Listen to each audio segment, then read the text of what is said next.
जीर्ण वैण अनुरक्ता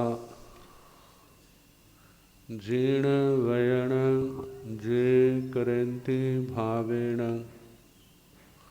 अमला असंकलिठा ते हुन्ति परित संसारी। बोलिए भगवान महावीर पावन चरित गुरुदेव जी बंधु मन वच काय भव सागर को तरण में करो हमारी सहाय।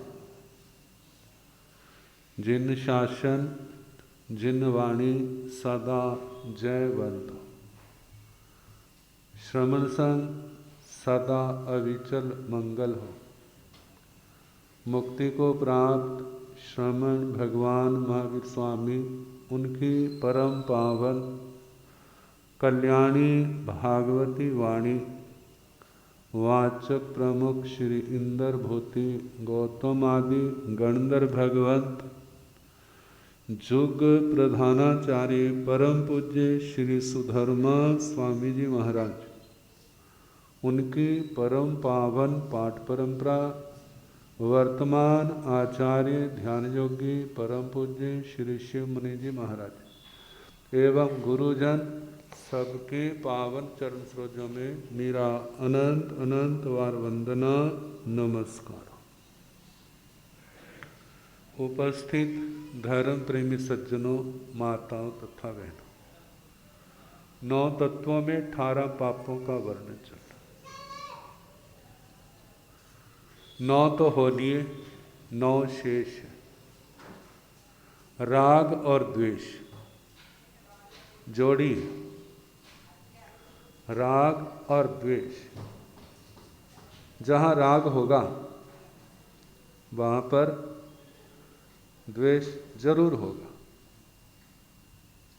किसी के प्रति लगाव है तो किसी के प्रति नफरत। दोनों कर्म बंध के कारण।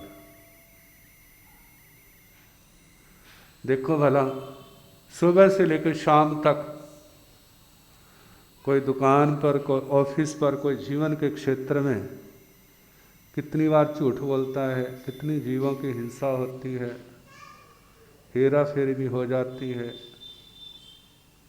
जब 2-4 दोष आते हैं तो उनके साथ वाले, उनके भाई, उनका भाईचारा भी तो आ जाता ना, भाइयों की सुख शांति पूछने के लिए। भाई कैसे चल रही है? एक पाप आएगा, व्यक्ति सावधान नहीं होगा तो धीरे धीरे सारे आ जाएंगे। तो जहां राग का परिवार है वहां पर द्वेष का परिवार भी होगा। अपने परिवार के प्रति तो राग पैदा हो गया, अपने ग्रुप के प्रति राग पैदा हो गया, पार्टी के प्रति राग पैदा हो गया, और जिसने उसकी हाँ में हाँ मिलाई वो अपना बन गया, और जिसने ना कर दी वो क्या बन गया? कहते हैं इतना ध्यान भगवान की ओर नहीं होता जितना ध्यान दुश्मन की ओर होता है। बोलो भला, किसकी ओर? इतना भगवान के अंदर मन एकाग्र नहीं होता जितना अपना विरोध करने वाले के प्रति मन एकाग्र होता। भगवान के प्रति एकाग्र होगा तो वहां तो हमारे दोष छंटेंगे, अपने जीवन में भगवान को लाएंगे। जैसे गंदे पानी में फटकड़ी डाल दो तो क्या होता है? जितना उसका गंदलापन है जा तो नीचे बैठ जाएगा, जा किनारों पर लग जाएगा। ऐसे यदि हमारे जीवन में भगवान और गुरुजन आते हैं तो हमारे भी पाप कर्म क्या हो जाएंगे? नीचे बैठ जाएंगे, छंट जाएंगे। फिर उसके बाद पानी नितार करके अलग कर लेते, हमारी आत्मा शुद्ध हो जाएगी। लेकिन जहाँ भगवान और गुरुओं के स्थान पर दुनिया के लोग आते हैं, और वो भी कौन? जिनके प्रति लगाव बहुत है और जिनके प्रति नफरत बहुत है, हर समय वही दिखाई देता है। जिसके प्रति नफरत है तो हमारे ध्यान में रौद्र ध्यान आ जाता है। जिसके प्रति हमारे को लगाव है, जब उसकी प्रतिकूलता के संबंध में सुनते हैं तो हमारी आत्मा के अंदर आरत ध्यान आ जाता है। मानो अपने शरीर में बीमारी पैदा होगी, आरत ध्यान की ओर चले जाएंगे। अपने बाल बच्चों में, अपने परिवार में कोई ऐसी बीमारी आ जाती है तो उदास हो जाएंगे, नठ भज शुरू हो जाएगी। अपने रिश्तेदारों में कोई दुर्घटना सुन ली है तो वहाँ पर भी क्या होगा, एकदम उदासी आ जाएगी। अब मानो कोई हमारे रुकावटें डालते हैं तो उसके प्रति क्या होगी, उसके प्रति द्वेष आएगा, उसके प्रति घृणा आएगी, नफरत आएगी, उसकी निंदा करेंगे, उसकी बुराई करेंगे। वो ऐसा है, वो ऐसा है, वो ऐसा क्यों हो रहा है। भगवान कहते हैं ये सारे कलेश के मार्ग हैं, ये सारे अशांति के मार्ग हैं, ये धर्म के मार्ग नहीं है। धर्म का मार्ग तो इनसे ऊपर उठना है। जितना आप राग द्वेष से ऊपर उठोगे उतनी आपकी आत्मा निर्मल होगी। लेकिन उठना कोई आसान थोड़ा है। यदि ये आसान होता ना तो आजकल सारे जीव मोक्ष में बैठे होते, सिद्ध गति में बैठे हो। संत सुनाते हैं, कहते हैं आजकल तो माइक्रो वाला सिस्टम आ गया ना, जब पॉपकॉर्न बनाते हैं, खिल्ला बनाते हैं तो बिल्कुल पैक होता है। तो पुराने ज़माने में तो भट्ठियाँ होती थी और जिसमें रेता होता, नीचे आग जल रही होती थी, तो मक्की के दाने क्या कर देते और जिसमें उसके अंदर फूटता वो खिल बनती, तो उछलता वो। तो उछलने के बाद वो भट्ठी के बाहर भी क्या हो जाता, उसके जो बर्तन के बाहर भी क्या हो जाते, गिर जाते। अब उनको गिरने से रोकने के लिए वो जब मक्की के दाने भुनने वाला है ना, क्या कहते हैं उसको, पड़पुंजा, वो क्या करता, क्योंकि जो उससे काम करा रहा है वो तो नहीं चाहता मेरे दाने बाहर जाए, तो उसके ऊपर जाली डाल देता ताकि कोई दाना बाहर ना जाए। लेकिन फिर भी कोई दाना उसके प्रमाद का लाभ लेकर के बाहर क्या हो जाता, निकल जाता।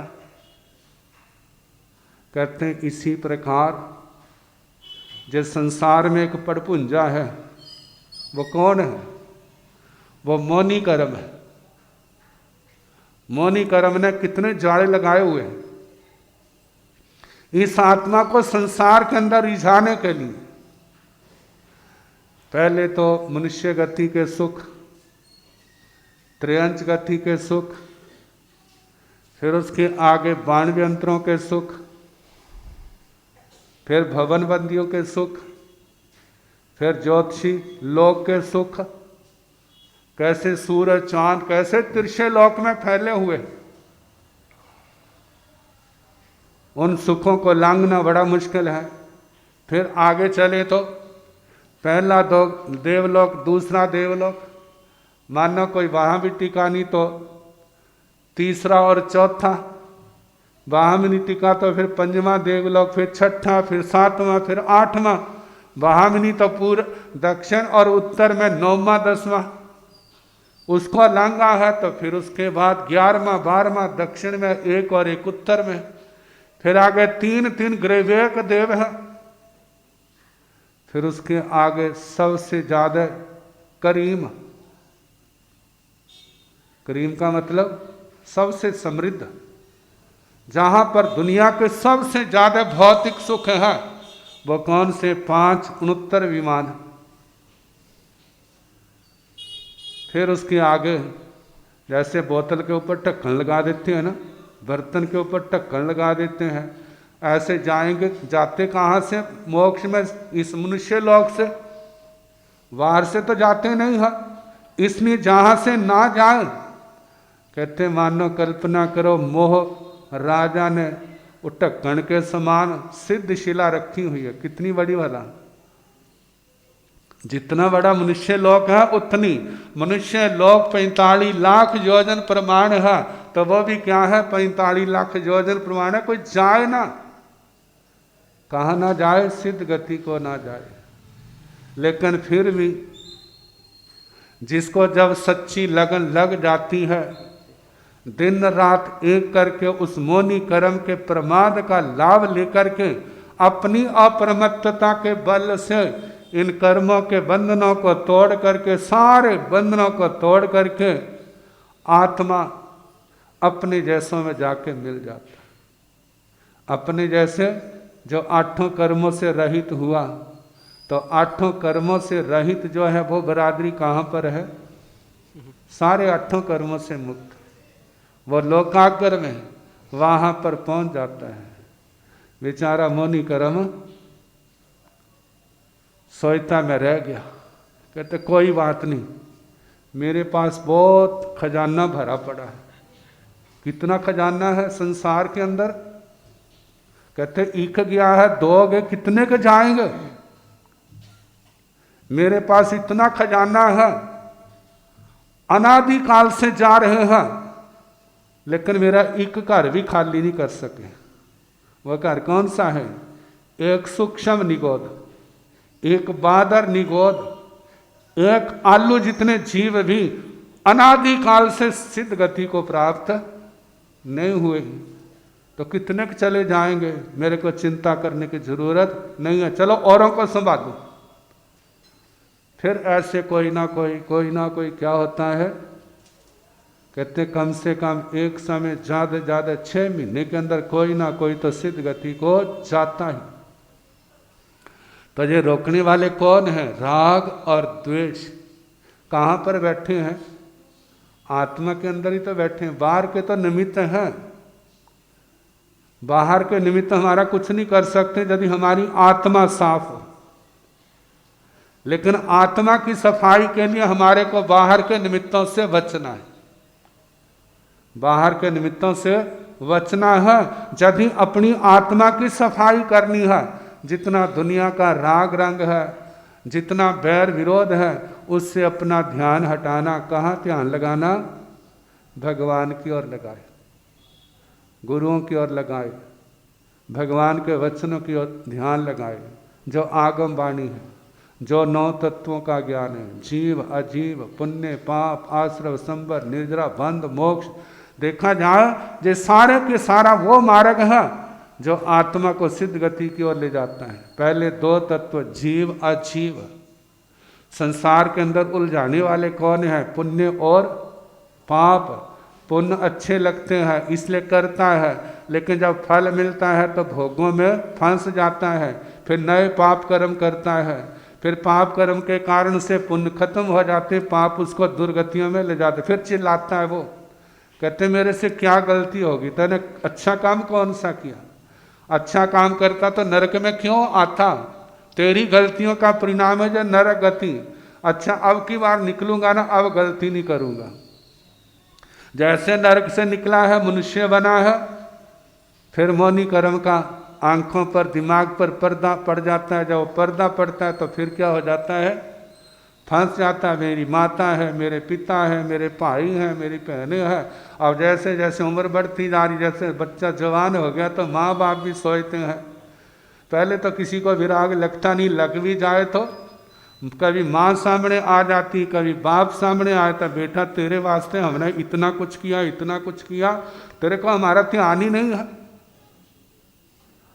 अब संसार है ना, तो बच्चे भी तो सियाने होते हैं। अब बच्चों के पढ़ते पढ़ते किसी का क्या हो गया, शादी की योजना बन गई, माँ बाप को कोई पता ही नहीं है, लेकिन कुछ लिहाज थी, माँ बाप को कहने लगे मैंने ऐसे ऐसे शादी करानी है। कहते तेरे को शर्म नहीं आती? तुम्हारे बिना पूछे क्या कर रहा है? देख तेरे वास्ते हमने कितना कुछ किया, सारी लंबी लिस्ट क्या कर दी। कहते आपने बहुत कुछ किया है, जहाँ इतना कुछ किया इतना थोड़ा सा और कर दो।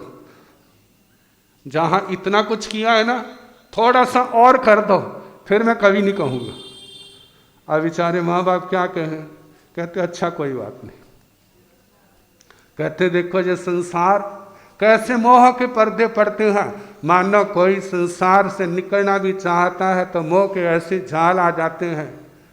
कहते मानो गले से लिपट के कहते हैं बेटा नहीं जाना। कहते हम दोनों संसार के अंदर रहेंगे, संसार के सुख भोगेंगे और मरने के बाद दोनों इकट्ठे। लोग तो कहेंगे स्वर्गवासी हो गया है, लेकिन जाएंगे कहाँ पर? नरकों में जाएंगे तो इकट्ठे जाएंगे, त्रियंच गति में जाएंगे तो इकट्ठे जाएंगे, क्योंकि इकट्ठे रहना। लेकिन जिनकी आत्मा जागृत हो उठती है तो वो फिर मोह प्रधान वातावरण से ऊपर उठने का प्रयास करता है। कहते इतनी ताकत कब आती है? जिस आत्मा ने भगवान गुरुओं के वचनों को सुनकर के अभ्यास किया है, संस्कारों का उपार्जन किया है। मुझे संसार के अंदर रुलना नहीं है। हे परमात्मा, मैं आपसे कुछ मांगता नहीं, संसार की कोई पदार्थ नहीं मांगता, मैं केवल भावना भाता हूँ। मेरा ज्ञान निर्मल हो, मेरी श्रद्धा निर्मल हो, मेरा चारित्र निर्मल हो, मेरी तपस्या निर्मल हो। जितने संसार के सुख हैं मेरे को जहर से भी ज़्यादा भयानक लगें, ऐसी प्रतीति मेरे अंदर हो। केवल लगे ही नहीं, वास्तव में ये क्या है? जहर से भी भयानक है। संसार के सुख अच्छे लगते हैं लेकिन इनके परिणाम अच्छे नहीं होते। जैसे आप देखते हैं ना, जिनके घर अमीरी होती है ना, पराया करके उनके पेट खराब होते हैं। बोलो भला, ये बात गलत है या ठीक है? बोलोगे? पेट क्यों खराब होते हैं? सुन रहे थे ना, स्वाद में ज्यादा खाया जाता है। अब एक तो खाया पचा नहीं, अगला फिर तैयार हो गया। सुबह का तो खाया पचा नहीं, लेकिन घर में दोपहर का खाना तैयार हो गया। और पहले जो सुबह खाया था वो जरूरत से ज्यादा खाया था, वो कहाँ पर जमा है? सारा शरीर के अंदर है। और दोपहर हुई तो और क्या कर दिया? उसको भर दिया। अब इतना ही कहा, जब दोपहर का खाना खा लिया फिर उसके बाद 2-3 बजते हैं तो चाय पानी का समय आ जाता है। और चाय पानी के साथ अकेली चाय थोड़े लेंगे, उसके साथ और भी तो कुछ होंगे। पकोड़े होंगे, कौन से ब्रेड पकोड़े होंगे, आलू वाले होंगे, पनीर वाले होंगे, कैसे होंगे भला? और स्वाद में वो भी क्या कर लेते हैं? खा लेते हैं। और शाम का समय आया, कोई मेहमान आ गया, लो जी अकेला मैं खाता अच्छा थोड़ा लगता हूँ, आप खाओ। कहते ना हमारा पेट भरा है। कहते मेरा कौन सा खाली है? खिलाना है तो तुम भी खाओ। अब क्या करते हो? उसके साथ वो भी खाने के लिए बैठ गए। फिर उसके बाद रात के शाम के खाने का मौका आया। और जिस समय देखो, जिनका तो चुबिहार है वो तो फिर भी रात को बच जाते, जिनका नहीं है तो सोने से पहले तक ये मशीन चलती रहती है और उसके बाद सो जाते हैं। अब सोना, नींद कहाँ से आएगी राम भला? पेट तो क्या है, अच्छी तरह भरा हुआ है। जैसे फुटबॉल होता है ना, जैसे उसके अंदर हवा भरी होती है, ऐसे पेट भी क्या किसका रूप बन जाता है? उसी का। अब करवटे बलते हैं, कहते नींद नहीं आ रही। कहते नींद कहाँ से आएगी? नींद का काम ही नहीं रखा, इतना बोझ डाल दिया है। अब पेट खराब होगा, अगले दिन फिर तैयार, फिर डॉक्टरों के पास जाएंगे।